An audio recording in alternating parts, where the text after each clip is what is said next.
This is a super fun little painting. You can use any kit. This is my Woodlands kit, but I'm going to paint it similar to the reference, but it's so fun to add whatever you want in here, including using a micron pen ahead of time to put fun little things into your painting first. It will be waterproof. I added a little grass there. You could add another pot of flowers. Sometimes I like to put a flower outside of the chimney here. So you can either add later, but if you're going to put water over this pen mark, you'll want to use a micron pen because they're waterproof. You can also use a pencil as well to draw around it or to paint around your drawing. And then if you want to add pen that isn't waterproof after it's dry to those areas, that's fine. Okay, so I'm going to start with this kind of cavern and redwood mixture here, and I'm going to come in and paint this little roof like it's kind of terracotta. I think that's a fun look. And watch the tip of that brush so that I get a nice crisp line near the chimney, like so. And with the same paint, I'll go ahead and do it now. You just want to be careful later when you paint up here that you don't put your hand in it. I say that over and over and over again because it's true. There's nothing like ruining your painting as it's coming along by smearing your wet paint. And you can design your little cottage any way you'd like. So these are just some fun ideas. Let's see, I'm going to go and take some brown, which I really shouldn't get into this part of the painting yet, but I was just too tempted.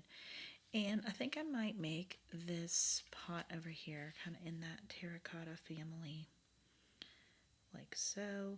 And I might tap a little bit of brown in here just to kind of change the tone.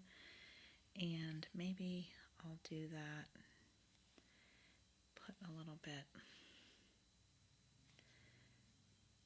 under here as a shadow. And the only reason why I'm doing that now is just because the paint is wet and it's going to give it less of a stark line. As you can see, it's sort of blending with the water there. And now I'm going to move over to my tree, and I've picked a couple of tones here. I've got this sandy color as a background. I'm not sure what kind of tree this is because it's whimsical.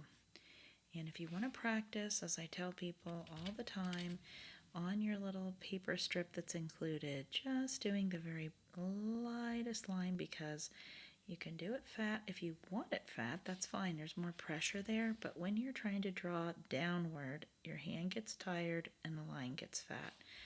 So you just want to keep that in mind, that you anchor with your pinky so that you don't end up dropping your hand and ending up with a line you're not happy with. And I'm actually going to add a little bit of this black that's made into gray, giving it more of a birch look. And you can make yours more brown if you'd like. Coming in here and grabbing some of those branches. Now I've mixed up a green, and here I've taken the deep moss and some cavern. And if you've got the tropical set, you can use your palm and a little tiki to give it a less intense green. And you could also make this a fall color. I've used yellow before. That's really fun. And you could use redwood. So it's up to you. Everyone's painting turns out very, very different. When I'm in a class and everyone is doing the same thing and I'm giving the instructions, each person just creates what they want.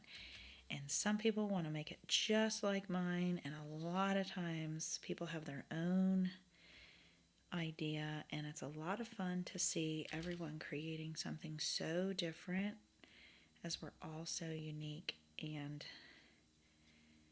have an idea how we want the end to turn out. And I think I'm going to go and add a little bit of a darker green just to a few places. even though it's not a realistic type drawing. I'm gonna just put in a little more dimension. Sometimes with a drawing like this, you want it to look flat where there's not a lot of dimension because of the style of it. So that's up to you. And now how we get this house into like a stucco, I think you can paint this whatever color you want. You can add brick to it with, I said, like a micron pen here, and do designs on here. I have some where you kind of make the stucco looks like it's fallen off and there's brick underneath. You're welcome to go to town with that. But the way that I'm pulling a little bit of this kind of gray, now I gotta watch for my tree because I just painted that and I don't want to get my hand in it. So I'm kind of going along the side here and along the roof line here and a little bit into this chimney, and I put some kind of shadows in here. And before that dries, I'm going to clear my brush off from any extra pigment, and now I'm going to really activate and pull some of this pigment so that it still keeps a darker line, but it starts to move it around very lightly. And the way you would get that if you didn't have a line there is just to put so much water in it that it almost doesn't even look like you've got any paint in your brush. To move that around.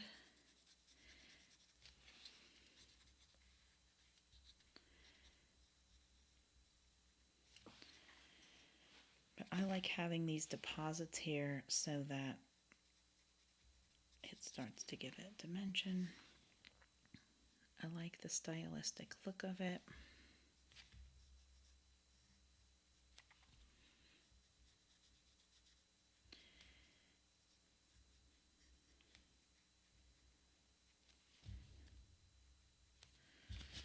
These houses are pretty fun to draw. You could probably just take a blank piece of paper and sort of make your own if you're looking at an idea or reference here. So I highly recommend it. It's a ton of fun. I'm going to make this pot. I don't really care for that color. More of a red there, and I'm going to just get the top of,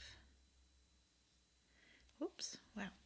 So when you see I'm making a mistake or go out of the lines, I'm going to kind of loosen that paint and stamp down with a clear piece of paper or a clean piece of paper towel.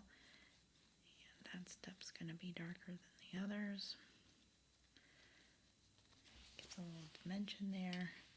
Same with this. This is under that bench, so I'm going to actually kind of draw a little bit of a shadow line in here.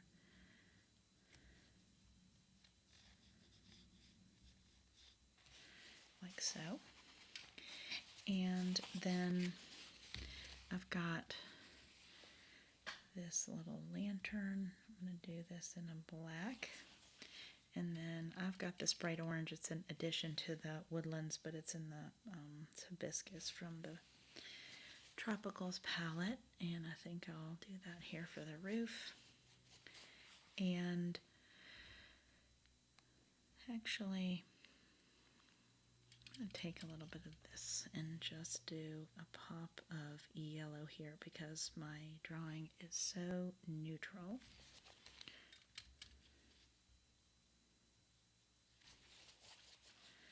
Get a little bit more of a poppy green. And you could make these into little flowers, especially with a pencil, or if you just want to add with your brush to paint them.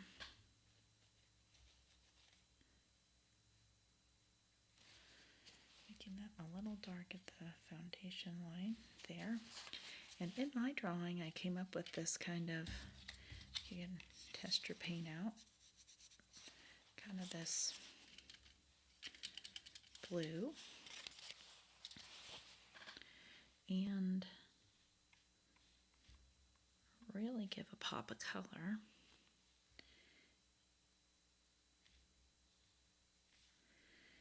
You know, I wouldn't paint my house this color, but it's fun to do in a drawing. That way I don't have to live with it, but I can have fun creating that.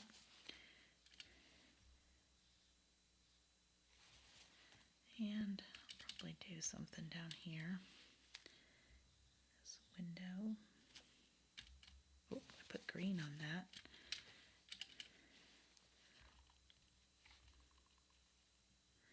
I want to wait for things to dry first a little bit better so that they don't run into each other too much. And now I'm gonna add another layer of paint here and here. You can see I'm getting a little sloppy with my brush. So you can either pull that paint back or you can just draw an extra line or leave it be. Now for the for the glass, just barely going to tap very watered down blue into these panes, leaving a little bit of the white of the paper. And you'd wait until that dries, but for the sake of doing this quickly, going in there now, it'll just dry where it's at, so don't worry that it's not filling the whole space. Now I'm going to do a little bit of grass, so mix up green here, and just tap in a little bit of this, starting with kind of a line. Remember I drew those in.